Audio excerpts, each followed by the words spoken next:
Hey guys, Asher coming at you today in Raid Shadow Legends. I am not alone. I am joined by first-time guest. You heard me mention him in the world record clan boss video that we did with Ironclad. The man behind the team, one of the men behind the team. We have Blazin. Blazin, welcome to the channel, man. How you doing? I'm good, Ash. I'm good. Thank you so much for having me on, man. I'm excited to be here. It is fun and exciting times. We're gonna share some legendary regrets. These are always juicy videos because A, you can defend if you disagree with any of my choices, you can defend them, and I can do the same to you. And it's you know, people hate us for it too. People do not like when you talk bad about their champions, but that's why I love this sort of content. But first, you're a first-time guest here, man. How long you been playing Raid?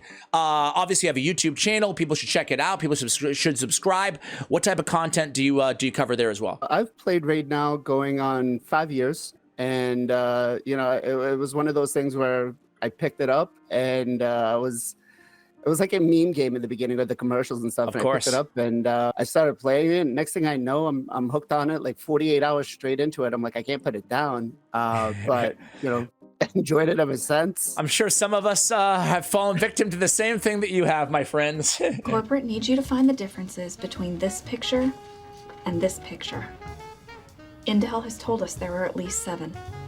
Okay, I already see one. Give me. They're the same picture. What is your favorite thing about Raid? What's your favorite part of the game or whatever? I would have to say the champion diversity, because we have a lot, you know, there's only so many things we can do in game, but there's multiple champions throughout. So if you're missing a decreased attack on one champion, you could always find it on somebody else to make a synergy for your team. So I think the champion diversity is always good. Yeah, I've said it before, man, but like, aren't you impressed with how good of a job they do? Like, we give Plarium a lot of grief here on the channel, but the fact that they can still release like dozens of new champions to the game and not make it feel super redundant, like that's pretty cool, right? I agree. Sometimes it feels like they're watering down the pool, but definitely agree. Like there's Well, that's true not, too. Yeah. there's not a time where I feel like it's just like, I don't know. Yeah. Okay, well, hey, man, let's get to it here. You are the guest, so I will let you go first with a legendary regret, but I will warn you, Blazin, we're not kind to first-time guests here. I'm going to let you have it if I disagree with somebody, so go ahead. Proceed with caution. Okay. So my first one is actually going to be Bellatar. Bro. Man, I like Bellatar, man. All right. What's your problem with Bellatar Mage Slayer? I mean, I pulled him and I was like, I'm gonna do a showcase on him. I'm gonna do some work, but I'm like, he's a void champion that is Duchess is better. White Queen and Cora is so much better, and they're not even void. They're not even as difficult to get. And I just feel like he does nothing. Like the revive is decent, but that's it. Oh, Blazin, man. Oh, Blazin, you're hitting me where it hurts to start out here. First of all, yeah, man, I mean, he's no Duchess, but Duchess is a goddess in this game. It's like saying that, you know, no one's a Siphi, you know? I suggest you run whilst you still can. I only miss when I mean to. That being said, I hear your point, man. She's not, I agree. Bellatar's not an elite S-tier reviver, and you do make a good point to give credit where credit is due. He's a void legendary. He ought to be like, really feel special. I like this guy. I don't feel like he's in that elite tier, and that's a bummer, but okay, first of all, like, here's why I like him. I like that he's a reviver who brings both increased defense and increased attack on the same ability, because, you know, sometimes, especially in like live arena or arena in general, or I guess anywhere in the game for that matter, it's difficult to fill a reviver role and also set up all of your nukers, like your defense-based damage dealers and your attack-based damage dealers, unless you're running like a Mithrala on the same squad. But anyway, so I like that he has both of those increases on the same ability. He has a heal there as well. And then his revive, I think, is pretty weak in terms of 50% HP, 50% turn meter. Even though it's a 4-turn cooldown, I still think it's pretty weak in that regard. But the thing that makes him like, maybe I'm going to bat too strong on my man here, but the thing that makes him really cool is the passive, man. 70% chance to decrease all of an ally's skills by 1 turn whenever they're revived. And he has the same thing on his A1, 50% chance to decrease the cooldown of a random skill in the ally with the highest turn meter. Doesn't that stand for anything, man? No? All I gotta say is Godseeker and Eerie. You know, Well, she revives somebody and she does basically the same thing on his passive. but it's only one, you know? And like, for example, okay, so maybe I'm wrong here, but my understanding is that he revives everybody with his Mercy of the Oasis ability, right? And then every single champion, every single one he revived, all has a 70% chance of all of their skills being reduced by one turn. Yeah. Okay. I mean, all right. Well, listen, it's no Godseeker in terms of the actual one ally. I hear you there, but I don't know, man. Like, you guys let us know. We're only on the first champion of 10, so let us know how you feel about Bellatar. What do you rank him? Give me a letter grade so I can understand. You know. I'd say C tier. C tier. At best. Okay, at best. All right. I give my man. Well, we're not even we're not even that far off then, because I would give him like a C plus B minus. You know, that's kind of how I feel about him. But anyway, there we go. Okay, interesting first choice. I like it. I like that you brought the Thunder. You went after a Void Legendary who ought to be good, and he's just definitely not the best. I'm gonna go with. I want to try to offend everybody off my first pick because that's what I do best here. I'm gonna go with. I hate to do it. I'm picking on somebody who's like easy to pick on, frankly, but I invested in Chronicler adelyn, right, when she was given for free to everybody in the game. Ooh, I like that. Yeah, I like that you disagree here. I like that you disagree. This guy doesn't like Bellatar Mage Slayer, loves Chronicler adelyn. It's up to me what I do about it. It's my choice. I'm just joking though. But the thing is I invested in her and I was like, okay, she's not like so trash that nobody can use her, especially brand new players, you know, who get her for free. But I think she's so trash that it's hard for me to recommend anybody booking her. And then without booking her, it's like, what are you doing with her? So you tell me, man, like, is she your, you know, sand devil? Like, why, or you don't agree? I'm taking you by your expressions. Oh, not at all. So okay. Two things with her. So the first thing is I have her on the, you know, I have a segment on the account where I do like a $10 whale series. Yeah. And she brings the decrease attack and decrease speed. Even unbooked for Fire Knight, normal, stage 20, 25, it's still strong, right? Trying to keep that turn meter. And then, you know, don't forget, we got a 5-star soul for her. So you could use Brimstone to help you out with that. You could use, what's the other one? Miracle Heal for Hydra, even though it works a little bit against each other. But I mean, I've got a whole thing that we're doing right now with Plarium for, we call it the adelyn smash, where content creators are going to try to use her in Hydra. But man, I think she's phenomenal. Like, even being able to place that block debuffs, the decreased speed, and the decreased attack through block debuffs on like a Head of Wrath, if you get stolen or something like that, that's pretty big. You know? Even without using Blazin. books on her. Now, on my main account, I booked her. On my $10 whale account, I've not booked her yet. You know, I'm still, you know, it's still kind of early, but I think she's good, and she does have a solid aura. But with the decreased speed and the decreased attack, don't you think you just pop off a couple? Like there's rares who have those, or at least there's epics who have those on their A1, not a 5-turn cooldown. Do you think that? Yeah, you think it's still worth it? That have both things in one skill? No, but again, remember, you also got the 5-star soul for her. But it could be an A1. I know. Okay. You know, man, this is a good video. I actually really like this. We talked off air before we recorded. I'm like, dude, I like disagreeing, so feel free, you know? And so far, we're only disagreements. This is good. What do you give her as a letter grade? So I'm going to give her, you know, she's not A or S tier, but I definitely give her B tier. She's got some solid utility. And if you use her the right way, like, she can help your account. Okay. I'm going to go with a D tier. Hate me now. Skewer me. No, I don't want to spoil anyone's fun. Man, I'm not going to change my opinion, but I like that you had an argument, and I like that you respect her. This is the beauty of Raid Shadow Legends, honestly, man, right? Is like one man's Bellatar is another man's adelyn. So who you got next, man? All right. So the next one was actually Christmas Fusion, I want to say like 3 years ago. And she is the queen of reading, but it's Pixniel. Man, I think I got like a +3 on the account, and I even fed one before we had a dupe system. I think she is, even with the rework, she is still one of my biggest regrets I ever invested in. I can't get her to do much. Like, it's just not happening. She brings nothing to the table that I could say I'm gonna invest, what is it, 18 books or something like that right now to get her to do something on the account. Like it's just not worth it. Not the freeze, not anything. And it's, with her freeze, it's cheap for arena. And anywhere else in the game, I mean, we have who's the guy that you get out of the clan shop, right? You get the barbarian there. Oh, you Carl? Yeah, Carl. Yep. Who does everything better. Okay, so I agree with you on Pixniel. I'm not a fan. I'm not going to defend Pixniel anymore. However, using the same logic, applying it of Chronicler adelyn, increased defense and continuous heal even on a 5-turn cooldown can be beneficial, and then an AoE 80% freeze can be beneficial in wave clearing content, and the removal of freeze can be beneficial in some areas of the game.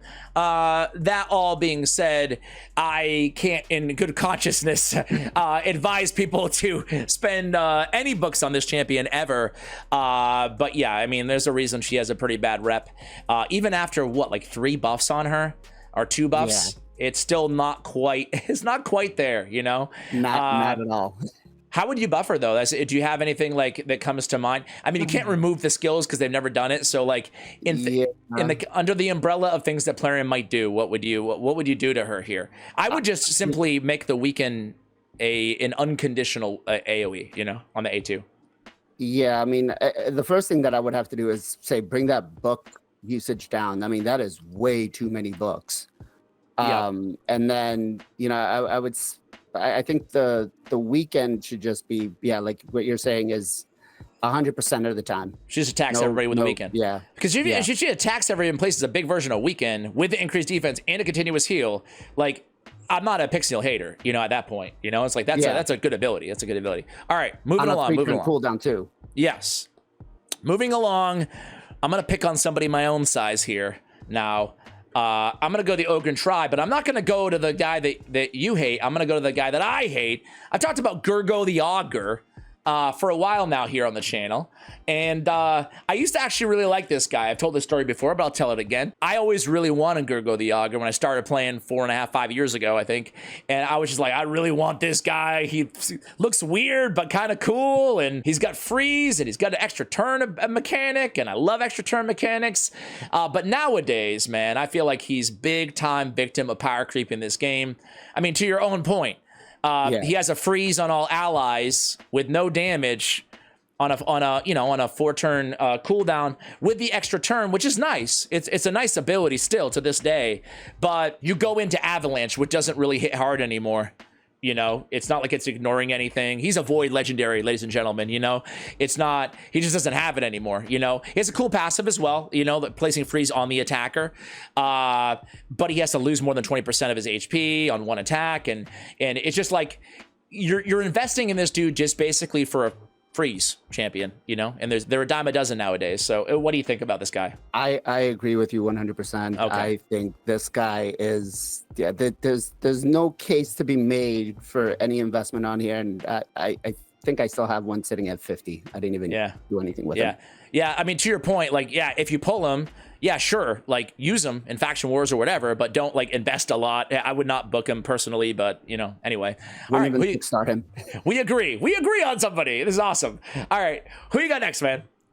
All right, so the next one's actually going to be part of the Barbarians, and it's Opardin Clanfather. I mean... yeah. Okay. His skill kit looked decent. Like, he was a fusion. He wasn't that difficult to get. No. But overall, like, it just feels like it's so 2022 type skill kit. Like, it offers nothing now. And I've got like a +3 on the account. And I'm like, where can I actually use them and showcase them? And I can't think of a single thing, right? He doesn't offer much. The healing, okay. But he's one of those hybrid, like, I can become a bruiser, but I can support a little bit, but doesn't really define what he's actually going to do. And his multipliers just completely suck. Okay. I want to. This is an interesting one. I want to be real with you and say that I don't use Opardin clanfather at all anywhere on my account. So I'm not going to sit here and be like, I love this guy. But that being said, this guy can heal like a monster. He really can. You know, I mean, he brings the 2 continuous heals on a 3-turn. He's got removing debuffs. He's got more heals, even more heals. And then I really do like the paternal passive. Every time a continuous heal ticks on an ally, it fills their turn meter by 5%. In theory, it's nice. When I have used him, every single time I've used him, man, and I think it's based in like Curse City. I think it's like the only time I've used him anywhere recently.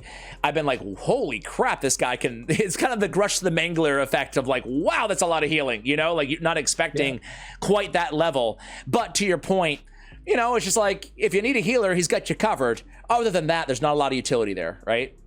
Agreed. Yeah. And I mean, I could think of other epics that could pump out the healing almost as good as him. You know, I just a little not worth the investment. Yeah. Okay. Yeah, exactly. Okay. Yeah. Okay. Fair enough. You guys let us know, by the way. If you guys disagree, I'm sure you will. You don't need me to tell you to let us know in the comments, but let us know. All right. I want to go with I probably picked on her before. My other champions are new additions, but this one, Narma the Returned. Narma. I don't like Narma. The cool thing is like if poison was popular nowadays, if Wixwell wasn't a thing that exists in the game, Clan Boss is a lot different than it was in 2019, you know? And she is, to your point earlier, she's a 2019 champion, you know, to me. She got a decrease attack, great for Clan Boss. She got poison, single target. She got poison sensitivity, single target. She has 3 poison single target. So like, you know, nothing about this kit screams like trash, can never use her anywhere. Like good for Dragon, you know, like poison combust team or something like that on Dragon, I guess. But like if you need poison sensitivity, just run Frozen Banshee, you know, like save your books, you know, like there's a lot of options nowadays. If you just want sheer poisons, run Occult Brawler, you know, there's a lot of options other than Narma the Returned with all these books. I just don't think she's worth it anymore. You know, she does. If poison was really important, I think she'd be good, but it's not. Or in areas that it is, I feel like you could be just as well served with rares and epics. Of course, I agree. I mean, listen, all I got to say is, why is such a cool looking champion not being used anywhere? Like, I know Plarium tried to do with the whole blessings in arena, you know, if they have poisons on them, you can cause extra damage. It's just, she doesn't offer anything. Like, you know, give her some increased speed or give her something else a little bit in her skill kit to make her useful. Yeah. Because it doesn't work. Like poisons, they're a dime a dozen. Like you said, Frozen Banshee, even better. Yeah. It's like I want to like Narma, but I can't, you know? And even the A1, man, even the A1 has a 60% chance when booked of increasing the duration of 3 random debuffs on the target for 1 turn. Make it all the debuffs. You know? Hey, to remember, it does the same thing. Yeah. I mean, we have the owl here. Like, she's not even comparable. She's so much cooler and better in every way. But like, each hit extends the duration of all debuffs on the target on a 3-time hitter at a 50%. Like, come on, man. She needs a buff, Plarium. Technically, you're under my roof still, and I don't feel comfortable with the 2 of you. Not Gwendolyn, but Narma. Anyway, who you got next? All right. So my next one is actually going to be somebody who was part of the original pass, right? The game pass that Plarium had, and it's Wurlim Frostking. Wurlim! Yeah, okay. He's gotten some reworks, I think, over the past. He sure has, yeah. Some pretty big ones. But he's still like, I can't find a use for him. I can't find myself to justify the books and even the chickens to use him. He just doesn't bring anything to me. Like, again, I think Yakarl does almost the same job, even better. And, you know, I've gotten messed up by Yakarl in an arena on my Taras team, which speaks in volume for him. But I don't know, man. I can't make a single case argument on how to make him work in anything. Okay. I feel so weird about Wurlim Frostking, man. I do. Because I actually think, to be real with you, I think on paper his kit's like not bad, you know? I mean, having the strength and the increased defense on a 3-turn cooldown, which is one of his buffs, right? I think it used to be a 4-turn, if I'm not mistaken. But like that's a lot of damage mitigation with a short cooldown, right? He's got the AOE, decreased crit damage, decreased accuracy. Okay, can't be resisted. Pretty cool. Increased crit damage. Yeah, it's a decent little ability there, right? And then the freeze on the A1 with the perfect veil on the ally with lowest HP, plus the big defensive Doom Tower battles. So like, to answer your question, where can you use them? Like, I guess Doom Tower progression, you know, but that's pretty niche and limited for Void Legendary. So overall, I'm going to agree with you, even though I don't know, like maybe it's nostalgia, maybe it's seeing the buffs over time, and all the improvements they've given this guy, and just still, it's weird, you know, it's weird, but I kind of agree with you because I don't use him at all, you know. Yeah, I mean, if they did something with his A2, you know, because the decreased crit damage, we know, you know, most bosses usually have 15% crit rate. Yeah, it doesn't make sense. Like swap that for decreased attack maybe instead or something, you know. Exactly. And then all of a sudden you have a ton of damage mitigation parlayed with the A3. So yeah, right. All right. Next up, I've got a guy that everybody loves, and I think I mentioned, I don't know if it was on this channel or my other channel, but I mentioned that I was not impressed, and some people were very upset about it. So I'm interested to see what you hear about Jagg bonesaw. This is where we fight. Oh, people love this guy. I'm not a huge fan. I kind of feel about him like the in-game reviews feel about him, which is like a mid, like C level champion. I was really let down by the damage. He has a 2-time hitter on his a single target hitter on his A2. He has a 1-time hitter on his A1, 25% chance of repeating that skill.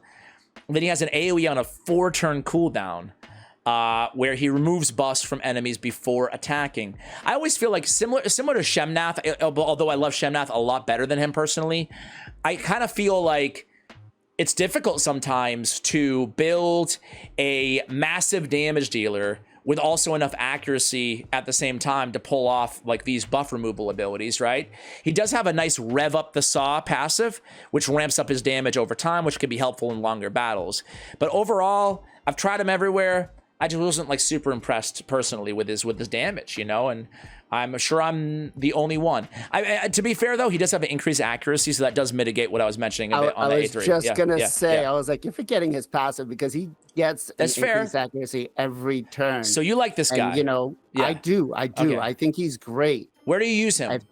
Hydra, actually. He's on one of your main teams, Blazin? Not my main teams, but he's on. I've been working with him on, you know, trying to do like a billion comp on my hard team. Okay. It does take some finessing trying to make him work. You know, you got to make sure you have a lot of debuffs and stuff. But if you can stack it up, I mean, he can do some crazy damage. Imagine like a Boro type level, and especially with like the new blessing that's coming in, where the more debuffs are on the target, the more damage you cause. Yeah. I think he's, you know, you might see Jagg bonesaw coming back up in some Hydra teams. Well, you know what? I hope that you're right, and I hope that I'm proved wrong, because I do have him. I built him. I regret it, and I want to be wrong on this guy. You know, I do because. I mean, right next door we have Varl the Destroyer. By the way, have you tried messing around with Varl at all? I have not yet. I have not. I want to, but everything you said about Jagg, I would say that the same about Varl, basically. You know, like, I think that Varl actually is that guy that, to be fair, too, similar to Jagg, that I slept on, and I'm like, wow, he does deal a lot of damage over time, right? Because increases the champion's attack by 10% every time they use an active skill, resets each round. So for Hydra, that mass murder is busted, right? But I just don't feel the same way about Jagg. But again, maybe I'll be wrong there. Who you got next? All right, so next I gotta go with somebody that, you know, when Plarium put this in as a login reward, people were mad because we lost a sacred shard because of this champion. Ooh, but it's gotta be Cleopterix. Yeah, I was trying to pull her up right now. I couldn't beat you to it though. Yeah, Cleopterix. Okay, interesting. I kind of like Cleo, so give me your argument. All right, so I like to do a baseline damage test for like clan boss. And I used her as my baseline. And no matter how much gear I put on her, if I set her up the right way with like a cardiel team, you know, the Mythicomp, she literally, I think the max I could get her do was like 25 million damage, which Gala Longbraids does with her eyes closed on clan boss. And doesn't require as much, right? And so like, I can't, I don't know. She looks cool, but I feel like a fool for investing in her. Look cool. Look at those wings. Woo!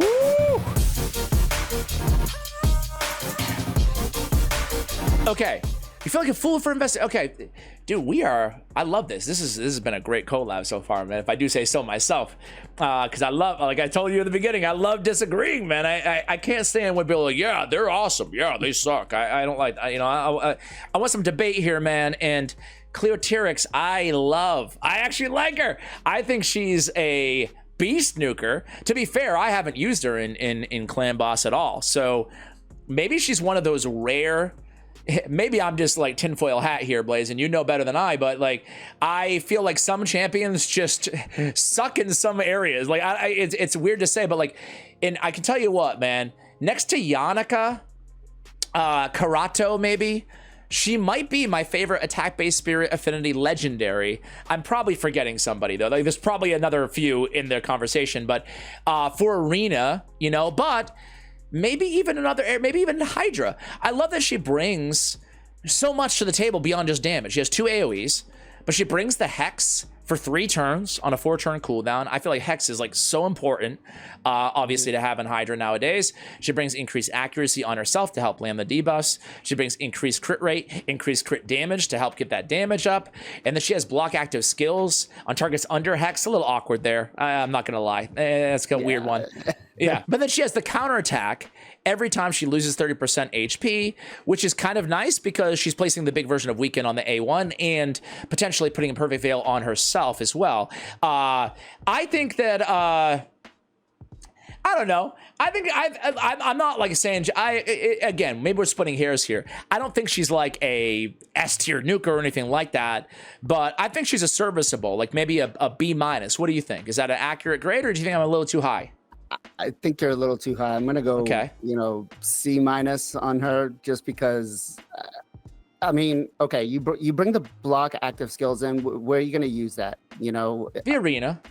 Arena. Okay, you get polymorphed, right? Well, and then I think that, okay, here's another conversation we get into. This is great. We're gonna be doing Kill Guide on Blazin's channel too, so make sure you check that one out.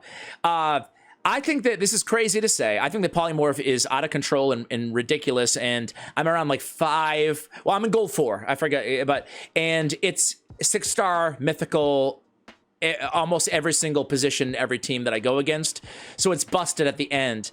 But on my free-to-play, or like it's not even free-to-play anymore, but like on my mini account, like I don't feel like it's something that like it doesn't bother me as much. Maybe it's just because of the contrast. So like I would run Cleo on that account and not really stress polymorph so much. Do you think polymorph is so pervasive for your average player that they should avoid, you know, like a block active skills or whatever? Listen, I mean, when I have my nukers, like I got who's that, the mythical for the banner, the Alaz? Siegfried? No, I got Alaz on my account. Yeah. I got him from a remnant, but I got a 5-star soul for him, and the fact that I put polymorph on him and he's got like 300 defense or 400 accuracy. I mean, polymorph's just busted. And I know I watched one of your videos where you said, you know, they're looking at ways to fix it. Yeah. And they're not happy with it. Early game, you know, early on, yeah, even my little $10 whale account where I'm like gold 1, you know, gold 2 arena, I don't notice it as much. But when I get on the main account and I want to do live arena, like it's one of the reasons why I just stopped doing it, because it's just polymorphs everywhere. Okay, so back to the subject at hand. I don't want to get too sidetracked here, but you guys let us know. Let us know, honestly, in the comments. I would love it if you guys could just say, where are you in live arena or arena? And do you feel like it's a massive issue? I imagine most people are going to side with you on this one, Blazin. Like, I've never heard one person utter, no, I don't mind polymorph. So we'll see. Anyway, let's move it on here. Who do we have? So suffice it to say, you don't like, you disagree with me on, we disagree a little bit on Cleo. My last is going to be somebody that I just got, and I immediately maxed her because it was clan versus clan, and I had to help out the clan. And it's Lady of Ireth. She looks pretty cool. You know, she's got a tome. I don't know what else to say about her. She's cool. She looks like she'd be like an OP reviver or something, but maybe I'm misreading, but I don't see any OP revive or anything crazy in her kit. This is a new legendary, you know, I mean, I say new relatively, you know, the last 6 months or so. And I feel like most legendaries that have been released in this game in the last 6 months to a year have been power creeping the game. Not Lady of Ireth. She's an old school, but in the form of a new legendary. So I hope you don't love her too, because her kit doesn't read that poorly, you know? She got instant activate, a random continuous heal. She's removing, cleansing a debuff, healing them. Actually, that A2 does read poorly. I don't like it. And then she's got the strengthen and a continuous. Dude, yeah, who am I kidding, man? Her kit reads awfully. She's bad. No, I agree with you here. She's very bad. I agree with you here. Okay, fine. Okay. If you have no healer or something, right, or no strengthen or something, like, or you're struggling in faction wars, because inevitably on these videos, dude, I always get somebody like, she helped me clear faction wars stage 8 for the first time. And it's like, yeah, dude, I get it. Like, she can be used, but you know, in terms of someone that is going to be a bastion of your account, absolutely not, in my opinion, you know? Like, who made her? Why'd they design her? Why did the game need her? Sometimes I think to myself, I'm like, you know, they got a great art design team, but the design team that comes up with the skill kits needs maybe some of that in their, you know, in that area. Like, let's take some of the design team and put them in and design some better skills, because I pulled her on my main account and I was like, no, I think I dropped the F-bomb when I pulled her. It was that bad. It's probably a common reaction, man. It's like, again, I don't know. I mean, there's nothing much to say about her, right? I'll just be real. It feels like a pretty decent epic kit to me, you know? Like, you read it for an epic, and you're like, oh, okay, she could help me in faction wars, a little bit progression, you know, strengthen, continuous heal, that's cool. And when I say decent, I mean decent. Like, not good, but decent, you know? I mean, you have Estrid, who was a previous fusion, and, I mean, is way better than her. And, I mean, in the end, you've got Elva, who's one of the best supports in the game, in the same faction. I mean, I would never use any resources on Lady Ireth at all. No, give me the dude. Give me Dudin. I'll take him, you know? Yep. All right. We have one more left. Who's your last regret? All right, so my last one is actually Vergumkaar. I know a lot of people are like, well, you know, he's immune to provoke. I love the big fella. I tried to make him work in Hydra. I used him when I was, you know, working in Centranos, but I even booked him. He's about to eat your head, just saying, man. You can't see the screen right now, but it's not looking too good for you, bro. There's nothing to eat in here. He's got the heal reduction and the big boy decreased defense. I just think, like, he needs something else a little more, man. Like, I like Vergumkaar a lot. He's not an end game legendary. I'm not gonna sit here again. This is kind of maybe one of those things with who the heck did you say who I disagree with you earlier? I forgot. But to me, he's not like. He's not end game, but I thought the buff that they gave him was the perfect buff, man. I really do. Because I used to think he was like the absolute trashiest champion. But first of all, I love that he takes up so much of the screen that you can't even barely tell what he looks like. You're just like, who is this slug? Something about that really pleases me. Other than that, though, he's, you know, got a lot of HP. Throw him in a shield set or something in the early game. Basically, here's the deal on him. He's got the stun on the A1. He's got the, basically, the way I look at his kit, right, is from one champion, you can get a remove a debuff from all allies, a random debuff, and a provoke on top of that. You get the big version of increased defense on a 3-turn cooldown. You get a big shield on a 3-turn cooldown. You get a remove, and then on this other AoE, you get a remove a buff from each enemy. You get remove 2 buffs from every enemy. You have a heal reduction and a decreased defense big version on a 3-turn cooldown. So like the way I look about him, Adam, excuse me, is that, and to your point, he can't be provoked to. But it's like he's basically serving the role of 2 necessary champions for progression, you know? Of course, you outlast this dude too, but to have one champion bring a big increased defense and a big decreased defense in the same kit, and with the removal and buffs and debuffs, like I think he's perfect the way he is. Like obviously, this is the point of the video, is to talk about champions that we don't really like, but at the end of the day, also, it's like not every champion could be, you know, the best end game. So what do you think about my counter argument? Did I talk you into him at all, or no? Do you still hate the slug? Okay, so you make a fair point that he brings a lot to the table. The thing though is he's very squishy. So once he dies, like I like give him something, make him an HP based, right? Make him a defense based. You have him attack based, and so he's just very squishy. Like I would have to literally put some of my best gear on him. And actually I did. I ended up putting, like, I want to say my Duchess gear on him to be able to clear that Rumens and Tranos, because it was just hell trying to do anything else. And he's just... What do you think? This is an interesting combo, because like, what do you think is squishy about him? Because I mean, my man has 22,000 HP. Granted, you know, just shy of 1,200 on the defense isn't like insane, but what like, to me, I'm just like, you know, stack some HP and he can take a hit or two, the big slug, you know? Yeah, to your point earlier, you said, you know, put him in a shield and stuff like that. Like, you gotta keep him up. You gotta keep him alive, because once he's just done, he's done. He's not going to help me, you know. I guess I can give you the fact that he does bring the decreased defense and the HP and the heal reduction, and the increased defense and stuff. Yeah, I just like, he's just. I went up. I think he was in like the double Taras Marichka room, and he was just getting demolished every single time. It hurt. It hurt, and maybe that's why, because it just left that kind of a bad taste. I hear you. I hear you. That room is a pain. I know exactly what you're talking about. And you know what? He's eyeing you up like he's going to eat you. So I think it's a good time to sign off and do a collab on your channel. But dude, Blazin, it's been a pleasure having you on. I really love the debates that we had about each of these champions. And let's do it again, man. Awesome. Thank you very much for having me, man. No problem, guys. Yeah, it's a perfect time to go ahead and check out the collab that we do on Blazin's channel. I'll have that linked in the description below, as well as the YouTube channel. Even if that video is not live, I expect you to support my guest here and give him some love over on his channel.